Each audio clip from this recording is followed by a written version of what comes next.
जिस महात्मा ने कभी क्रोध न किया हो, उस महात्मा की अस्थि से वज्र बने तो वृत्तासुर का वध होगा। क्रोध आता कब है? क्रोध का जनक कौन है? इसकी जननी कौन है? कभी आपने अनुभव किया कि आपको गुस्सा आता है? ये गुस्सा आता कहां से?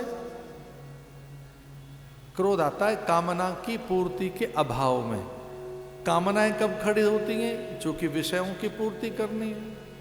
तो काम की कोख से क्या निकलता है? क्रोध।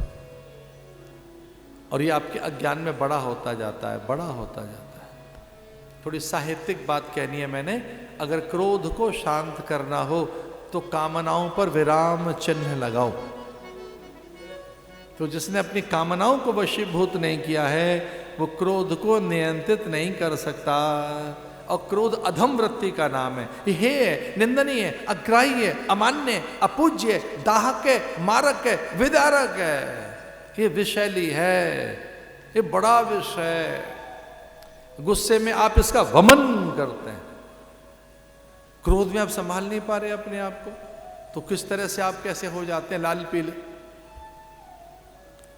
अब से संभाला नहीं जा रहा ना, वो विष, वो विषाक्तता, वो हे, वो निंदनीय तत्व जो मारक है, ये मारक तत्व है। ये क्रोध विशाल, उसकी विराटता को आप संभाल नहीं पाते। जैसे दूध उबल रहा हो तो ठंडे छींटे मार दो ठंडे जल के, उबलता हुआ तो शांत हो जाएगा। वैसे ही इसे विवेक ही नियंत्रित करता है और कोई नहीं। क्रोध जब नियंत्रित होगा विवेक से होगा और किसी से नहीं। तो वृत्तासुर के वध की कथा आती है कि दधीच ने अपनी अस्थियों का दान कर दिया। देवगुरु बृहस्पति और इंद्र जब उनसे अस्थि मांगने गए, हड्डियां मांगने गए, तो उन्होंने कहा भाई मैं तो तैयार हूं, ले जाइए, आपको मेरी हड्डियां चाहिए तो ले जाओ।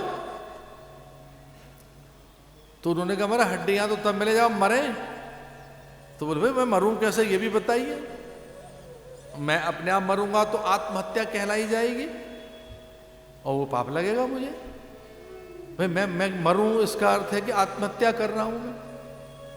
तो ऐसा भी काम कर लो कि मेरा शरीर भी मर जाए और मैं भी जिंदा रहूं, आप अस्थियां ले जाइए। ना मुझे मारने से अस्थियां थोड़ी मिलेंगी, मेरा शरीर मार दो, मुझे कैसे मारोगे? मुझे तो नहीं मार पाएंगे आप, क्योंकि मैं तो शरीर नहीं हूं। शरीर आपको चाहिए। तो कहते हैं उन्होंने अपने शरीर पर गुड़ लपेट लिया और सिंह के पास चले गए। अगर आप पशु पंछियों से अवैर भाव रखते हैं, अहिंसा है, तो आपके निकट आ जाएंगे।